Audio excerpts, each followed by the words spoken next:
प्यारे बच्चों, आज के इस वीडियो में आपका स्वागत है।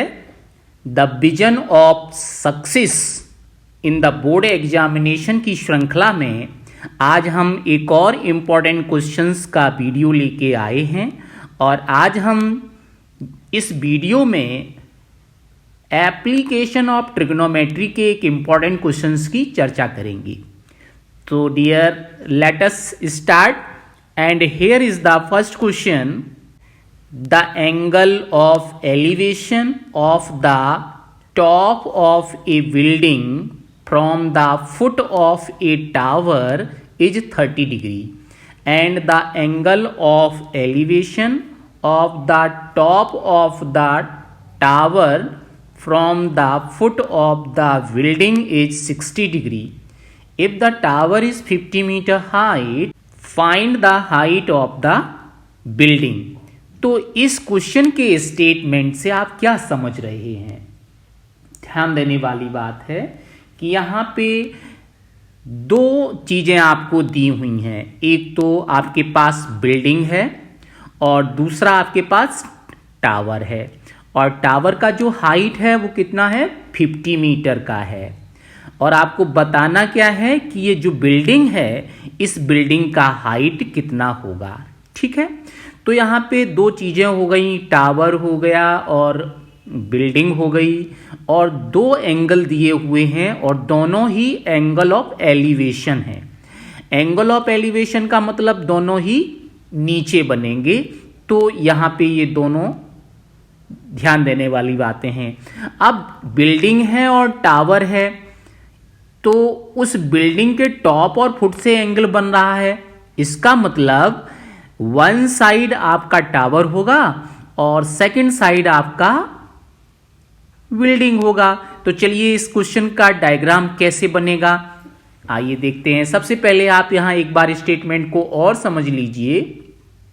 The angle of elevation of the top of A building, building के टॉप से, from the foot of the tower, tower के फुट का, ध्यान देने वाली बात है कि बिल्डिंग के टॉप से टावर के फुट का एंगल ऑफ एलिवेशन कितना है? 30 डिग्री। और सेकंड कंडीशन क्या दे रखी है? Top of the tower from the foot of the building, मतलब टावर के टॉप से बिल्डिंग के फुट का एंगल ऑफ एलिवेशन 60 डिग्री है। तो चलिए, जैसा स्टेटमेंट में कहा गया है वैसा ही डायग्राम हम लोग बना लेते हैं। So dear, try to understand how can you draw this diagram. तो यहाँ मेन जो थीम है, मेन जो ऑब्जेक्ट है, मेन जो एम है, वो करेक्ट डायग्राम बनाना। तो देखिए हमने क्या किया, सबसे पहले ये ग्राउंड बना लिया। आप भी किसी भी क्वेश्चन में यही काम किया करेंगे। सबसे पहले आपने ये ग्राउंड बना लिया, ठीक है। इसके बाद हमने यहाँ पे ये टावर बना दिया, ठीक है। और दूसरे साइड में हमने यहां पे क्या किया? बिल्डिंग बना दिया, ठीक है। अब क्या करते हैं, ये बिल्डिंग भी हो गई, टावर भी हो गया, ग्राउंड भी हो गया। अब आपको सिर्फ एंगल ऑफ एलिवेशन और बनाना है। तो स्टेटमेंट में क्या कहा गया था? From the foot of the tower is top of A building, building के टॉप से, ये रहा बिल्डिंग का टॉप, और foot of the tower, the angle of elevation is given that 30 degree. ये आपका एंगल हम 30 डिग्री लिखेंगे अभी। और दूसरे केस में क्या कहा गया था? दूसरे केस में कहा गया था top of the tower from the foot of the building. तो ये हमने देखिए बिल्डिंग के टॉप से टावर के फुट को ज्वाइन कर दिया, और यहां पे जो एंगल दिया है वो है 60 डिग्री। मेरी बात समझ रहे हैं ना? जैसे जैसे कहा वैसे ही करेंगे। तो देखिए हमने यहां पे बिल्डिंग के टॉप से, टावर के टॉप से बिल्डिंग के फुट को ज्वाइन कर दिया। एक बार और समझिए, top of the tower from the foot of the building, तो ये हमने इसे ज्वाइन कर दिया, ठीक है। चलिए, अब जो एंगल ऑफ एलिवेशन दे रखे हैं वो हम एंगल भी नोट कर देते हैं। ये है आपका 60 डिग्री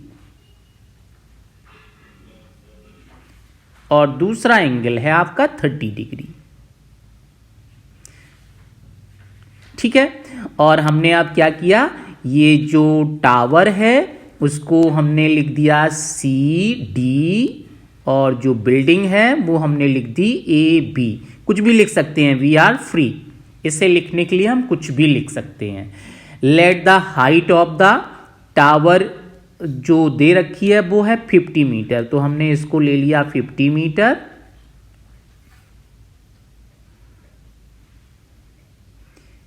इस तरह से हम इसे 50 मीटर लिखेंगे, 50, और ये यूनिट है मीटर। और दूसरा जो हमें फाइंड करना है हाइट ऑफ द बिल्डिंग, तो हमने इसको ले लिया H। अब ये जो बेस बचा हुआ है, ग्राउंड है, B से लेकर C तक का डिस्टेंस क्या है ये हमें पता नहीं है, तो हम इसको भी कंसीडर कर लेते हैं। Let us this is X। ये यहां से लेकर यहां तक जो पूरा है वो है आपका X। चलिए, डायग्राम कंप्लीट हो गया। अब इस डायग्राम का आप थोड़ा सा डिस्क्रिप्शन दे दीजिएगा कि डिटेल दे दीजिएगा। तो आप सॉल्यूशन में लिखेंगे इन द फिगर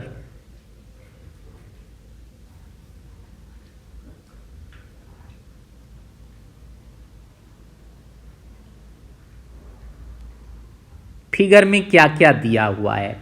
तो सबसे पहले आप लिखेंगे let height of the building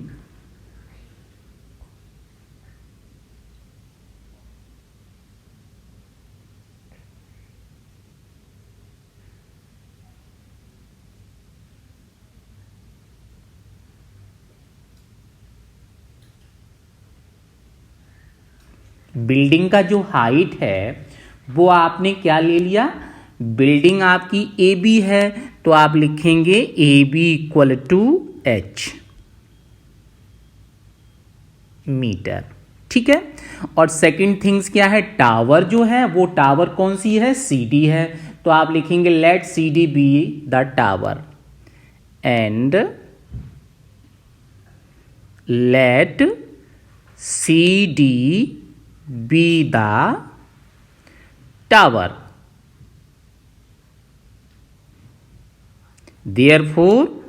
therefore क्यों लिखेंगे, क्योंकि टावर का जो हाइट है वो तो गिवन है, तो आप लिखेंगे CD equal to 50 metre.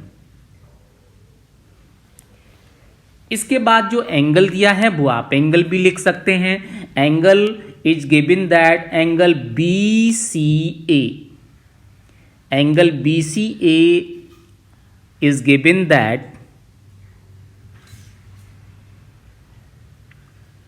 30 degree, और दूसरा एंगल जो है उसका नाम क्या होगा, angle CBD, this equal to 60 degree. अब आपने सारा डिटेल लिख लिया। इसके बाद का जो सॉल्यूशन है सो इजी। अब आपको कुछ नहीं करना है, सिंपल आपको राइट एंगल ट्रायंगल सेलेक्ट कर लेना है। तो आप लिखेंगे इन राइट ट्रायंगल। सबसे पहले आप क्या करेंगे, सबसे पहले आप वो ट्रायंगल लेंगे जिसमें ज्यादा से ज्यादा चीजें गिवन हो। तो ट्रायंगल BCD में आपको जो परपेंडिकुलर हाइट है वो भी दे रखी है, एंगल भी दिया हुआ है। तो इन राइट ट्रायंगल BCD आप यहां पे यूज करेंगे, क्या यूज करेंगे दोस्तों, बहुत आसान है। एक ज्यादातर हम लोग इन क्वेश्चंस में यूज करते हैं tan थीटा। ठीक है, तो यहां पे देखिए हम लिखते हैं tan theta equal to P/B, और P कितना है, परपेंडिकुलर, ये है CD, और B मीन्स बेस, बेस है आपका BC, और ये CD भी आपको गिवन है, कितना है 50 मीटर, और BC आपको कितना गिवन है X। थीटा का वैल्यू भी पुट करना है। तो चलिए tan थीटा, एंगल कितना दिया हुआ है देखिए डायग्राम में, angle is 60 degree.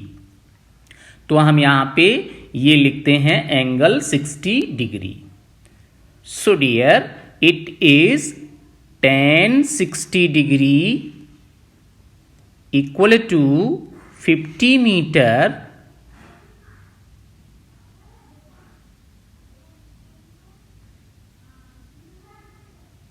Divide by x।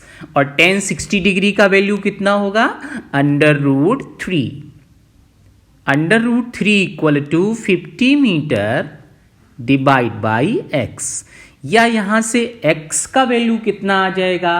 आप बता पाएंगे x का वैल्यू कितना आएगा? Yes of course, you can say that x equal to here, आप इसके डिवाइड में 1 लिख सकते हो। तो यहां पे √3x इक्वल टू हो जाएगा 50 मीटर। लेकिन आपको यहां पे क्या है, इसी को इक्वेशन नंबर 1 बना लेंगे, क्योंकि हमें x का वैल्यू तो नहीं चाहिए, हमें तो वैल्यू h का चाहिए। तो अब हम h का वैल्यू फाइंड करते हैं। ठीक है, तो h का वैल्यू जब हम फाइंड करेंगे तो दूसरा ट्रायंगल सेलेक्ट करना पड़ेगा। तो देखिए कौन सा ट्रायंगल लेंगे? Yes of course, in next see in this diagram. अब हम इस ट्रायंगल को लेंगे, ट्रायंगल राइट ट्रायंगल ABC। आप डायग्राम में देखिए ABC क्या है? AB जो परपेंडिकुलर हाइट है P, वो आपको गिवन कितना है? H, और BC कितना है? X। ठीक है, तो चलिए ये वैल्यू अब हम पुट करते हैं। तो आइए चलते हैं नेक्स्ट में। यस, इन राइट ट्रायंगल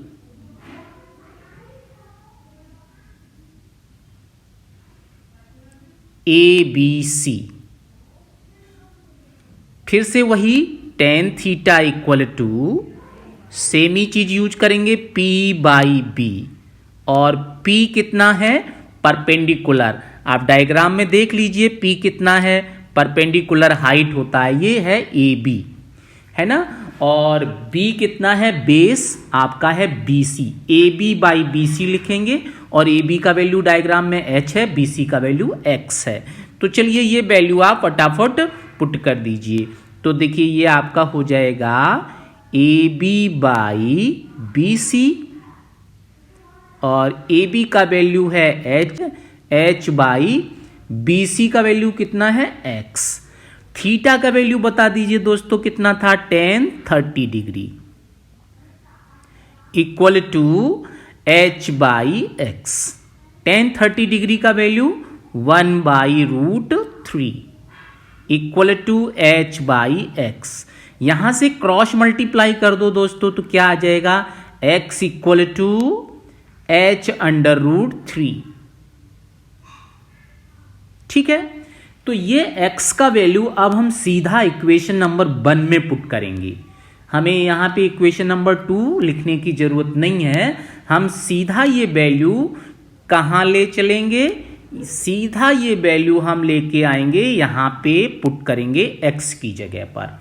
ठीक है, तो √3 तो पहले ही लिखा है, और H√3 और आ जाएगा। तो हम यहाँ पे क्या लिखते हैं दोस्तों? चलिए देख लीजिए, यहां पे आपका हो जाएगा √3 सेम टू सेम लिखेंगे, और h का वैल्यू पुट करेंगे, वो कितना था? √3, x का वैल्यू है √3h। ठीक है, इक्वल टू क्या था? 50 मीटर। तो √3 कितना होता है? ये तो आप अच्छे से जानते हैं, ये होता है 3h इक्वल टू 50 मीटर। तो h का वैल्यू कितना आ जाएगा? You will get h equal to 3 को ट्रांसपोज कर दीजिए 50/3 मीटर। ये तो आंसर आ गया। आप लेकिन इसे मिक्स फ्रैक्शन में कन्वर्ट कर दो, तो आप सोचोगे मिक्स फ्रैक्शन में तो कन्वर्ट करना ही नहीं आता है। तो आप यहाँ राइट हैंड में लेफ्ट हैंड में करते हैं, तो यहाँ पे 50 और यहाँ पे 2 से डिवाइड करना, 3 से डिवाइड करना है। तो 3 बन जा 3, कितना आएगा? 2, और 0 आपके 3 6 जा 18, कितना रिमाइंडर होगा? 2। अब ये 2 तो डिवाइड पॉइंट में नहीं निकालना है, पॉइंट में भी निकालेंगे तो वो डायरेक्ट कैंसिल नहीं होगा, वो पॉइंट चलता ही रहेगा, इसलिए इसे मिक्स फ्रैक्शन में ही आपको लिखना है। क्या हो जाएगा 16, रिमाइंडर कितना है 2 और डिनोमिनेटर कितना है 3। डिनोमिनेटर कभी दोस्तों चेंज नहीं होता है, ये चीज को याद रखिए। So dear finally you can write therefore height of the building